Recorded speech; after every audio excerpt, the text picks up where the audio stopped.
Hey everyone, Daniel Car Fix here, and today what I'm going to do on my bike, this is my 2004 Honda VTX 1800, and I need to bleed the clutch fluid, which is under the behind the left crankcase cover. And I've had this bike for a while. I've never changed the clutch fluid. It looks pretty bad, so I'm going to do that today, and I'll show you guys how I did it. And these are the tools that we're going to use: 10mm wrench, a 4mm Allen bit, a 5mm Allen bit, brake fluid, .4, and my bike's case. This is a 3/8 ratchet and a 3/8 torque wrench, and also a bleeder bottle. So let's get to it. Okay, first thing, we need to remove this cover so we can access the clutch cylinder. So first up, I'm not entirely sure if we have to remove the dipstick, but I would guess we do. So let's get this out of the way. And then you have to remove these 5mm bolts to pull out the cover. So let's do that.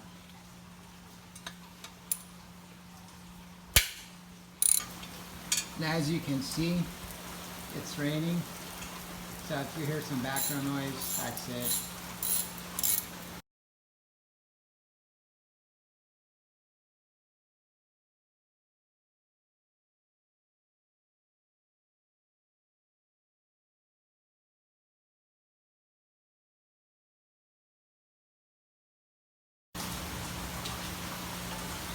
And you pull the cover out. Now we can access, and this is going to be the clutch cylinder. And there's a bleeder valve. So now we're going to just get the cap off of the reservoir, and then we're going to get as much brake fluid out of the clutch as possible. Then we're going to get back to this. Now we're going to get the cap of the reservoir off. And we have to get, I have this ram mount, so we have to get it out of the way too. So let's go do this. And this is a 4mm Allen wrench, by the way.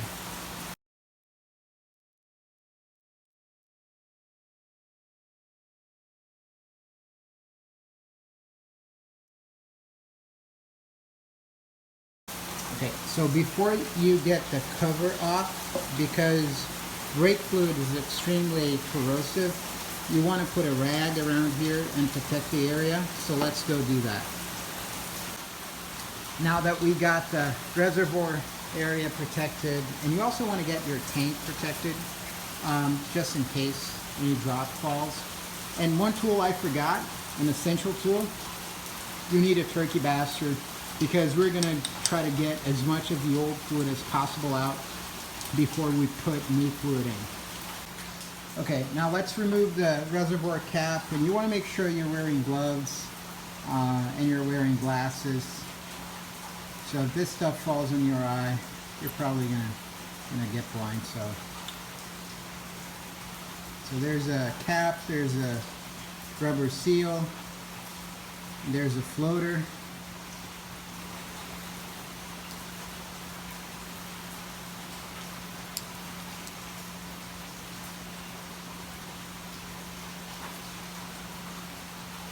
Alright, now look at that horrible color. I took too long to replace the clutch fluid, which is brake fluid. It's supposed to be clear, and that's just horrible. You need to change this at a shorter interval than I did. Look at that. That is a horrible color. And it's even got some particles in it.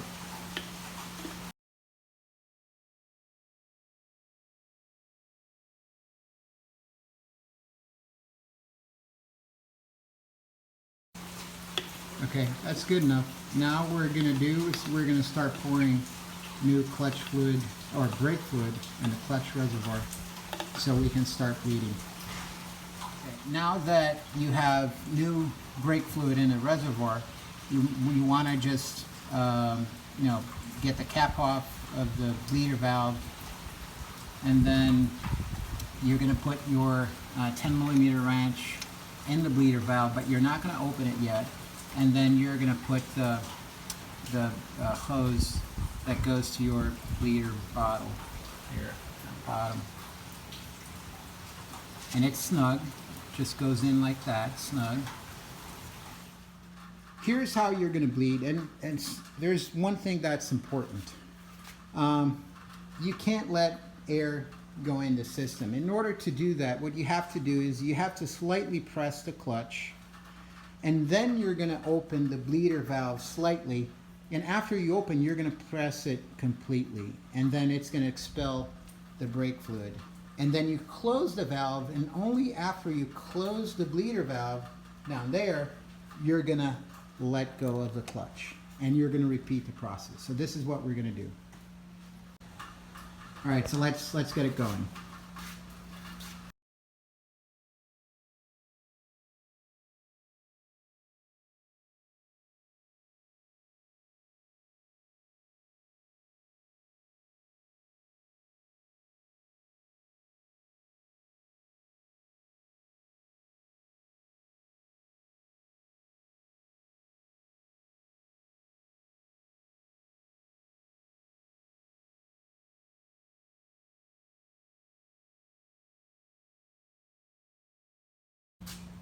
Okay, now so you're gonna just go in with the floater, the rubber seal, back, and you don't want to overfill the reservoir. Just make sure that it's at the level. So that's a rubber seal. Now the cap.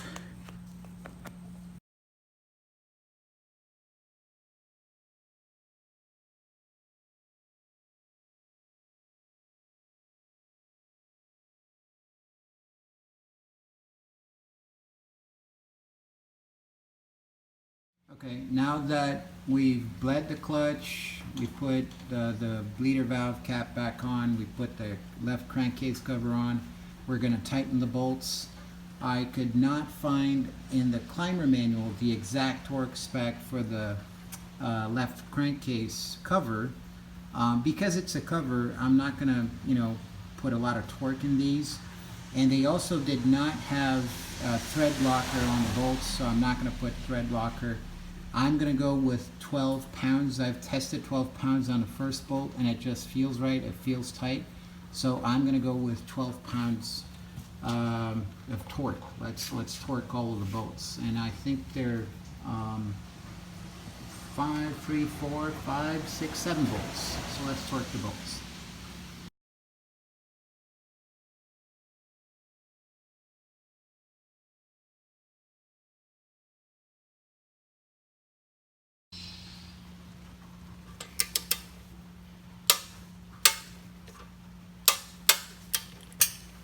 Right, so we're done torquing the bolts. All you got to do now is, press the clutch a few times. Look at the difference. The fluid is absolutely clear now, and the clutch feels a lot softer now. So before you ride the bike, you just want to turn it on and put it in gear. Make sure you got the brake pressed, and put it in first gear just to make sure everything is right, and just take it easy in the beginning. Just make sure that the clutch isn't slipping or anything. That's it. I hope this video was helpful, and if you liked it, give it a thumbs up below. Thank you.